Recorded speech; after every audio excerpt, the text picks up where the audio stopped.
So let's look at the reflection process. There are many models that teachers can use to support the reflection process, but they all essentially follow the same pattern. They are always about cycles of action. The basic cycle is plan, do, review. And because they're cycles, they all are iterative, or in other words, they repeat on themselves time and time again. Plan, do, review, plan, do, review. So what would be good would be for us to look at a cycle, a little bit more detailed cycle, and try to understand it.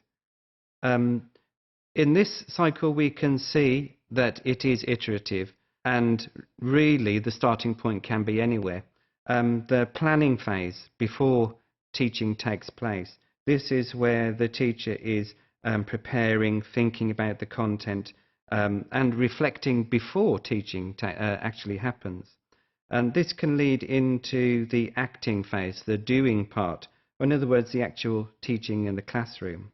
And then following the cycle round, after teaching, the teacher needs to review what happened, to think about why certain things happened in a particular way, how they happened, what were the consequences, and most importantly, how could the insights from this sort of experience be used in future lessons? What have they learnt? What has the teacher learnt? What could they do now in relation to what happened before? And then there is a part of the cycle which is about collecting information. That could be about asking the students for feedback. It could be about asking colleagues to come and watch you teaching to give you feedback. It could even be about you watching other teachers in their classrooms so that you can consider how they're approaching their teaching. And this leads into a questioning and analysing phase, where you're actually posing questions for yourself. What happened? Why did that happen? How did it happen?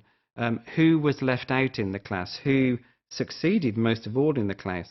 What could be improved? And this whole process then leads back into another planning phase, ready for teaching. So you can see the reflective cycle there is iterative, and it leads into a best practice approach. So collecting information can be talking to children, talking to colleagues, even talking to parents.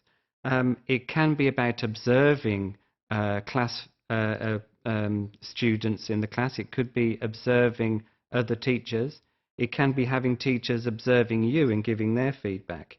It could even be about videoing your own teaching, or taking an audio tape and listening or watching those things over and over again. Certainly collecting information could include looking over the lesson plans for the lesson and looking over other people's lesson plans to see how yours relates to theirs. And certainly looking at your lesson evaluations. If the students evaluate, what do they say? If you evaluate, what were you thinking at the time when you filled out the evaluation? And question and analysis is about looking for a solution in order to correct a problem, which is very often considered as single loop learning. If it takes a wider perspective, looking at bigger questions, and looking at how theories are being used or applied in the classroom, this is considered as double loop learning. It could be about asking questions of changing perspectives and asking why things happened. Planning is about developing the hypotheses and using the strategies to actually apply in the classroom and test out the results. It's very much about asking, well, so what? If I do this, what's the result? If I don't do this, what effect will that have?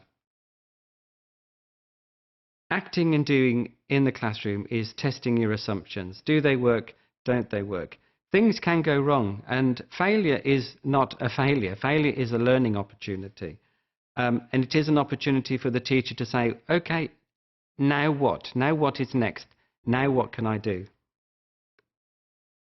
Reviewing is very much about reflecting on practice, reflecting on what has happened after the event, asking the question, well, what did happen?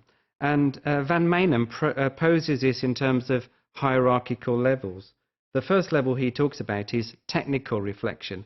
This is the actual practice, the teaching, the skills for teaching, the pedagogical activity that takes place in the class. At this level, teachers are concerned with purely the technical aspect of being in the classroom, how they're talking, how they're presenting, how they're interacting with the students. Practical reflection is the next level. It focuses on the learning experience of the student. It goes beyond that technical rationality aspect and starts to investigate and question what is going on in the classroom, what learning is taking place, and how is teaching affecting that learning. And finally, there is critical reflection. This is the highest level of reflection that you can achieve, and it focuses on what knowledge is of value and to whom that knowledge is valuable.